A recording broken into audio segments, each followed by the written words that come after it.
시장 점유율 85%란 회사가 있다고? 레인, 가동률이 지금 다시 올라오고 있다고? 안녕하세요. 냥의 주식 할기 구현 CFA입니다. 오늘은 제가 주식 분석을 하면서 좀 괜찮은 기업 한번 가져와 봤거든요. 여기를 보시면은 시장 점유율이 85%예요. 반도체 소재가. 근데 중요한 게 이 기업은 반도체 관련 매출이 82% 나오죠. 그러면 거의 시장을 잡아먹고 있다라고 말을 할 수가 있네요. 이런 회사 한번 분석을 해볼까 하는데 과연 괜찮은 결과가 나올지 한번 지켜보도록 하겠습니다.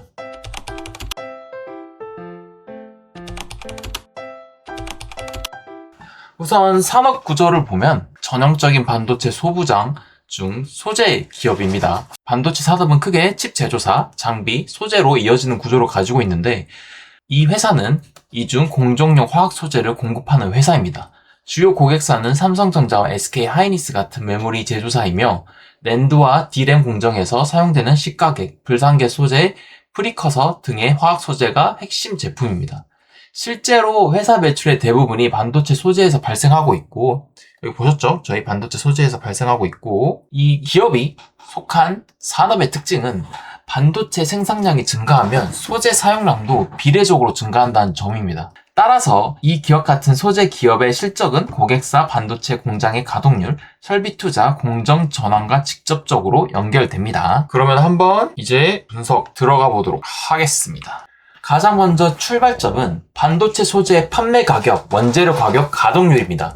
여기서 보이는 첫 번째 핵심은 23년 4분기가 사실상 저점 성격을 띠고 있다는 점입니다. 가동률이 60.2%였고 이 시기는 메모리 업황 바닥과 맞물려 있습니다. 메모리 고객사들이 감산하거나 웨이퍼 투입을 조정하면 소재 기업은 그 영향이 거의 즉각적으로 나타납니다.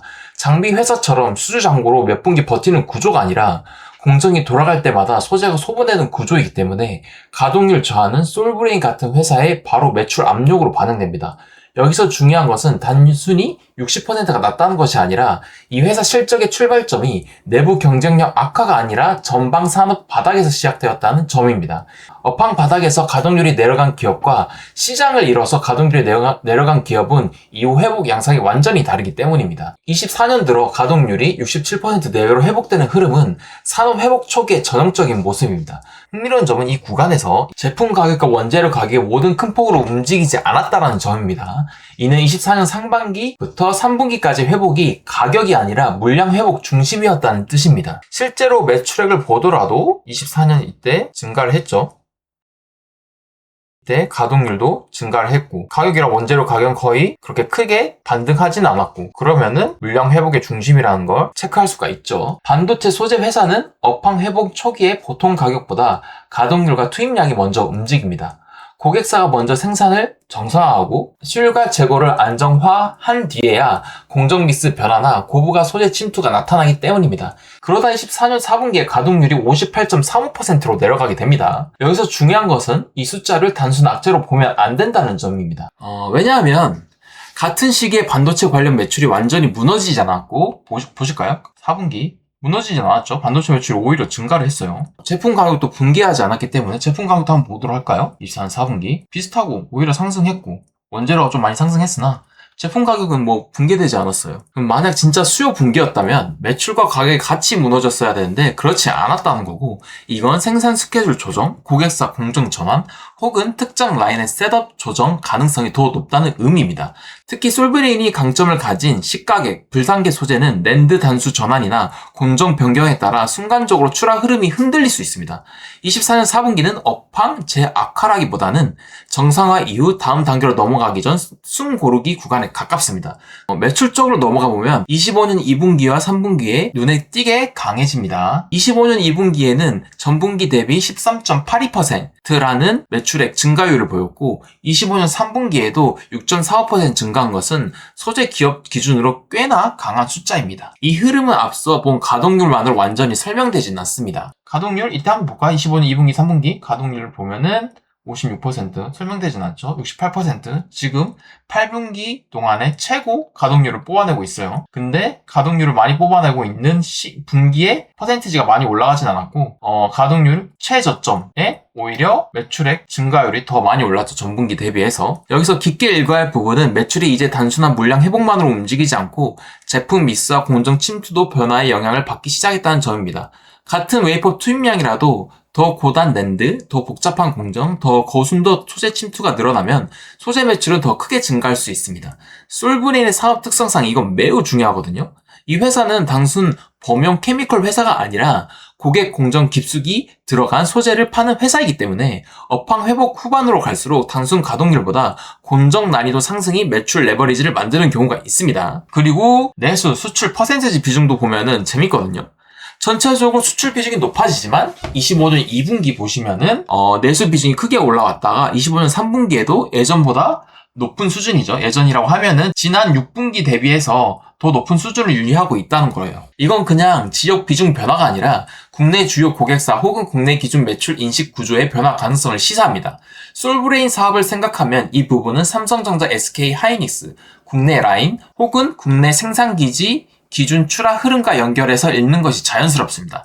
즉, 이 시기 실적이 단순히 해외 법인 매출만으로 좋아진 것이 아니라 국내 메모리, 파운드리 관련 생산 흐름과도 연결되기 시작했다고 볼 수 있습니다. 매출 채권으로 넘어가 보면 전체 매출이 증가하고 있는 가운데 매출 채권 매출 비율은 대체로 28에서 36% 사이에서 움직였습니다. 24년 4분기까지는 오히려 비율이 내려가며 채권 구조가 좋아졌는데 25년 2, 3분기에는 다시 34에서 36%로 올라갑니다. 매출이 늘어날 때 채권도 같이 늘어나서 정상인데 비율이 가파르게 올라가면 매출 인식 속도 대비 현금 회수 속도가 느려지고 있다는 뜻이기 때문입니다. 다만 이걸 무조건 부정적으로 볼 필요는 없습니다. 신규 고객, 신규 공정, 해외 거점, 고부가 제품 확대가 나타나는 구간에서는 결제 조건 차이 때문에 일시적으로 채권 부담이 생길 수 있습니다. 중요한 것은 이 채권 증가가 매출 확대를 따라가는 정상적인 운전자분 부담인지 아니면 매출의 질 저하인지를 구분하는 것입니다. 그리고 이 판단은 특수관계자 거래, 재고, 영업 현금 흐름을 같이 봐야 가능합니다. 특수관계자 관련 지표는 좀 꽤나 인상적인 부분이 있었거든요. 특수관계자 매출은 전체 매출의 4에서 8% 수준이라 그렇게 크진 않습니다. 그런데 특수관계자 매출 채권 나누기 특수관계자 매출이 정기간 150%를 넘고 어떤 분기에는 300%까지 넘습니다. 이건 일반 제조업에서 상당히 이례적입니다. 단순히 채권이 많다는 수준이 아니라 단기 매출로 설명되지 않는 과거 누적 잔액이 특수관계자 채권에 남아있다는 의미에 가깝습니다. 다만 중요한 것은 시간이 지나면서 특수관계자 매출 채권 나누기 전체 매출 채권 비율이 30%에서 20%로 내려온다는 점입니다. 이 회사는 특수관계자 채권이라는 구조적 잔재를 안고 있었지만 최근으로 올수록 전체 매출과 채권 구조가 점점 외부 시장 매출 중심으로 정상화되는 흐름을 보이고 있습니다. 이건 사업 구조 측면에서 오히려 긍정적입니다. 다만 여전히 특수관계자 채권 회전이 일반 매출보다 느리다는 점을 알고 있어야 됩니다. 재고자산으로 가보면 여기서부터 회사가 지금 어떤 국면에 있는지가 더 선명해집니다. 24년 4분기 730억 수준이었던 재고는 25년 3분기 1137억 수준까지 올라갑니다. 재고 매출 비율도 35%에서 37% 수준에서 거의 이제 50% 수준으로 올라오게 됩니다. 이 숫자만 보면 처음에는 불안해 보일 수 있습니다. 특히 제조업에서 재고 나누기 매출 50%는 가볍게 볼 숫자가 아닙니다. 하지만 재고의 구성을 보면 그 결론이 달라집니다. 25년 2분기부터 제공품이 새로 드러나게 되고 원재료 저장품 비중이 꽤나 또 높아지기 시작합니다. 전체적인 이것도 보시면은 제품, 저장품, 미차품, 원재료 지금 증가를 했고 그리고 제공품은 거의 그대로이고 제품은 빠지고 있다. 이건 재고가 안 팔려서 쌓인 구조보다는 재고 팔린 거 봤죠? 재고 절제된 금액 줄어들었죠. 생산을 확장하면서 공장에 투입될 준비 재고와 진행 재고가 늘어난 구조에 가깝습니다. 실제로 원재료 그리고 제공품 늘어났죠. 쉽게 말하면 창고에 완제품이 쌓여 썩고 있는 재고가 아니라 라인이 돌기 위해 들어간 재고에 가깝다는 뜻입니다. 매입 채무는 그 재고 해석을 검증해 주거든요. 매입 채무 절대 금액은 23년 4분기 253억에서 25년 3분기 455억으로 크게 올라갑니다. 매입 채무 매출원가 수준도 15% 수준에서 이제 20% 중반까지 올라오게 되거든요. 재고가 늘어날 때 매입 채무도 같이 증가한다는 것은 회사가 현금으로 무리하게 재고를 쌓은 것이 아니라 공급업체 신용을 활용하면서 생산 확대를 흡수하고 있다는 뜻입니다.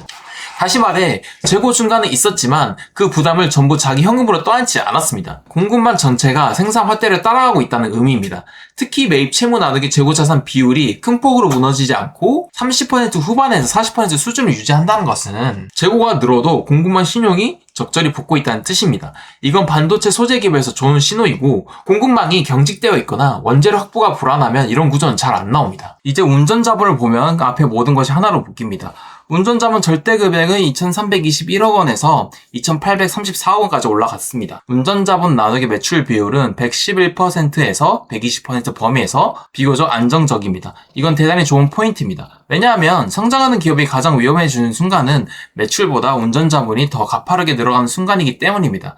그런데 솔브레인은 재고와 채권이 늘어났음에도 매입 채무가 받쳐주면서 매출 증가에 비해 운전자본 구조가 폭발적으로 악화되진 않았습니다. 즉 성장을 위해 현금을 쓰고 있지만 그 구조가 통제 불가능하게 나빠지는 것은 아니라는 뜻입니다. 물론 운전자본 자체가 매우 큰 회사라는 사실은 변하지 않으므로 업황 꺾일 때는 이 구조가 역으로 부담이 될 수 있습니다.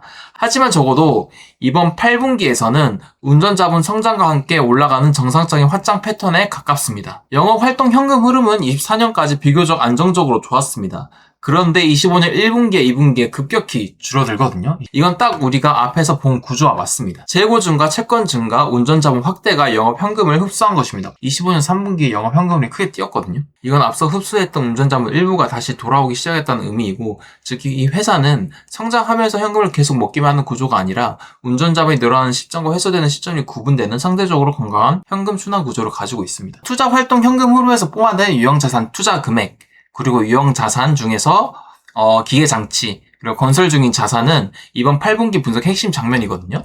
유형자산 자택은 24년 말부터 본격적으로 늘고, 건설 중인 자산은 23년 4분기 591억에서 25년 2분기 1827억까지 급증했다가 25년 3분기 711억으로 줄어들게 됩니다. 건설 중 자산이 유형 자산으로 넘어간 것이고, 즉 설비가 완성되고 실제 생산 설비로 전환된 것입니다. 그리고 그 뒤에 캐파 증가, 매출 증가, 가동률 최고치가 나옵니다. 보시면 매출 최고치 나오고 가동률 최고치 나옵니다. 가동률이. 그전에도 유형자산 투자한다고 돈을 쓴 게 있어요. 560억 정도 썼는데 그 흐름이 24년 4분기부터 390억대로 이렇게 오면서 투자를 더 많이 하게 됐거든요. 실제로 건설 중인 자산이 1827억에서 711억으로 낮아지면서 유형자산으로 또 전환이 됐고요. 건설 중인 자산 감소, 유형자산 증가, 가동률 상승, 매출 증가가 하나의 사건의 서로 다른 얼굴이거든요. 이 관점이 매우 중요합니다. 왜냐하면 앞으로 몇 분기 실적을 볼 때도 단순 매출 성장보다 그 성장을 만들기 위해 미리 지은 캐파가 얼마나 효율적으로 돌아가고 있는가가 핵심이기 때문입니다. 이제 재무활동 현금 흐름까지 한번 보도록 할게요. 이 회사는 기본적으로 우차의 성격이 강하고 현금이 아주 많거든요. 실제로 현금 및 현금성 자산 플러스 기타 금융자산이 분기 매출액 대비해서 100%가 넘는 경우가 되게 많아요. 25년 1, 2분기에 보시면 전환사채 발행, 신주 청약 증거금, 비지배 주주 자본 납입 같은 자금 유입이 생깁니다. 이건 굉장히 신화적이에요. 솔브레인은 평소에 영업 현금과 내부 현금으로 충분히 버티는 회사였는데 25년 상반기 캐파 투자 피크 구간에서 외부 자금을 일부 활용해서 투자 속도를 높였다는 뜻입니다. 이걸 부정적으로만 볼 필요는 없고 차입이 불어나 운영이 흔들리는 구조가 아니라 대규모 생산 능력 확장 타이밍에 자본성 자금을 끌어와 투자 여력을 보강한 것으로 읽히기 때문입니다. 오히려 이건 회사가 업황 회복을 꽤나 강하게 보고 있었을 가능성을 시사하고, 다만 이런 선택은 이후 가동률과 매출이 기대만큼 따라주지 못하면 바로 부담으로 바뀌게 됩니다. 그래서 지금은 좋은 공격일 수 있지만 업황이 꼬이면 과한 선제 투자가 될 수 있습니다. 수익성 쪽에서는 25년 2분기의 흔들림과 25년 3분기의 회복을 함께 읽어야 됩니다.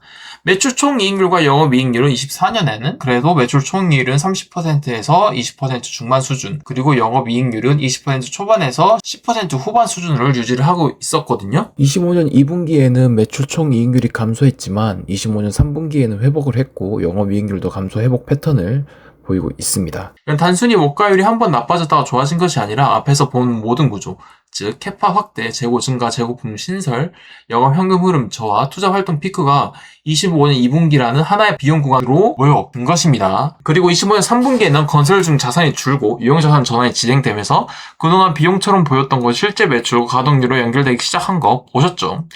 이게 중요한 거거든요. 많은 기업이 투자 직후 수익성이 무너지면 오래 회복을 하지 못하는데 솔브레인은 적어도 이번 데이터상으로는 투자 후 회복 속도가 꽤나 빠른 편입니다. 이건 소재 기업으로서 공정 침투력과 고객 용동성이 생각보다 강하다는 의미일 수 있습니다. 이제 정리를 해보도록 할게요.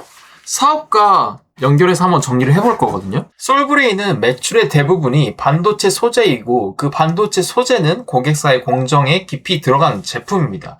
그래서 이 회사의 숫자는 경기 민감 제조업과 비슷해 보이면서도 실제로는 훨씬 더 공정 민감형입니다. 반도체 업황이 좋아진다고 무조건 다 좋아지는 것이 아니라 어떤 공정이 늘고 어떤 단수가 올라가고 어떤 팹이 셋업되면 어떤 공정에서 국산화, 고순도화가 진행되는지가 숫자에 반영됩니다. 이번 8분기에 나타난 가동률, 재고 구성, 건설 중 자산, 매출 회복의 조합은 솔브레인이 단순히 기존 제품 더 많이 판 것이 아니라 다음 공정 사이클을 준비하고 실제로 거기에 올라타는 과정에 있었다는 점을 말해줍니다. 더 깊게 말하자면 이번 데이터의 진짜 인사이트는 솔브레인이 업황 수혜주냐 아니냐가 아닙니다. 그보다 더 중요한 것은 이 회사가 반도체 소재 업황 회복기 초입에서 가장 예쁘게 나오는 재무 패턴을 상당 부분 보여주고 있다는 점입니다. 이게 핵심. 업황 바닥에서 가동률이 먼저 회복되고 매출이 완만히 따라오고 24년 말부터 재고와 건설 중 자산이 늘고 25년 상반기에 현금이 잠시 눌리고 25년 3분기부터 캐파 전환과 매출 반등이 붙습니다. 이건 성장 산업 안에서도 아무 회사나 보여주는 숫자가 아닙니다. 보통은 이 중 한 군데에서 삐끗합니다. 예를 들어 재고는 느는데 매입 채무가 안 붙는다거나 투자했는데 매출이 안 붙는다거나 매출은 늘었는데 영업현금에 계속 죽는다거나 하는 문제가 생깁니다. 그런데 솔브레인은 적어도 이번 8분기에서는 그 퍼즐이 대체로 맞아 들어갔습니다.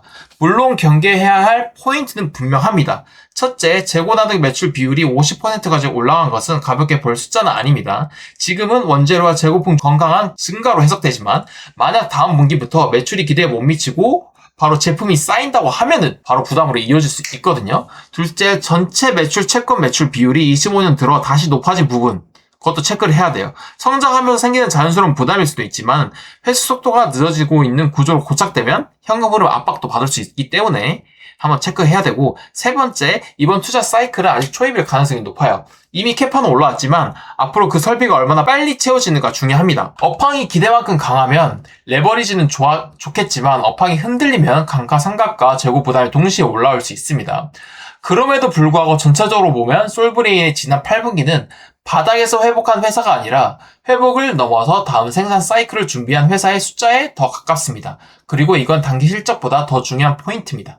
왜냐하면 진짜 좋은 소재 기업은 업황이 돌아올 때 뒤늦게 반응하는 회사가 아니라 업황이 들어오기 전에 이미 건설 중 자산, 원재료, 제공품, 캐파 전환이 먼저 움직이는 회사이기 때문입니다.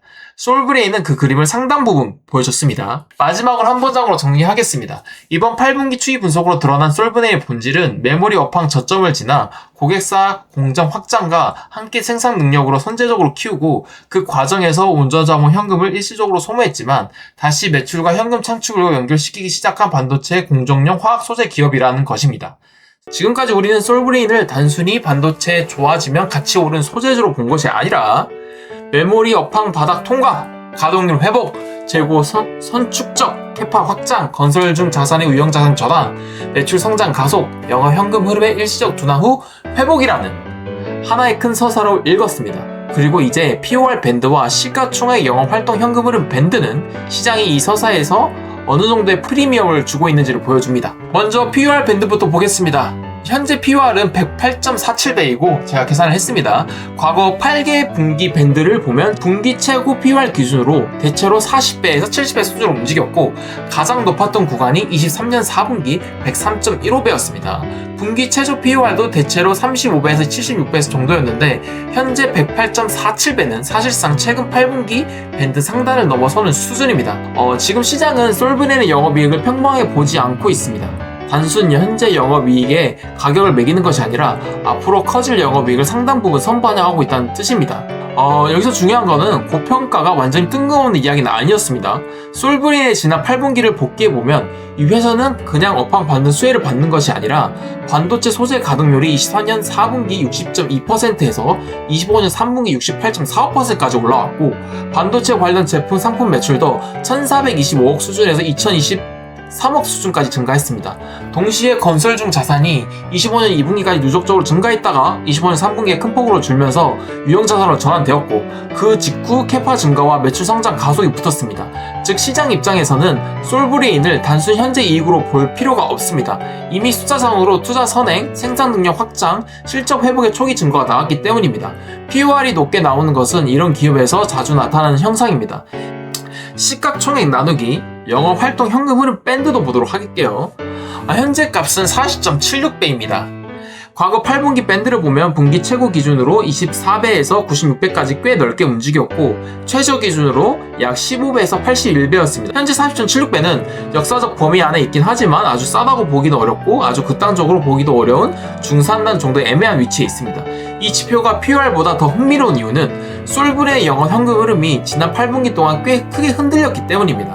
25년 1분기와 2분기에는 재고 증가와 매출 채권 증가, 운전자본 확대 때문에 영업 현금이 크게 줄었고 25년 3분기에 다시 914억 원 수준으로 급반등했는데 이런 회사는 특정 분기의 영업 현금 흐름만 보고 밸류에이션을 말하고 왜곡되기 쉽습니다.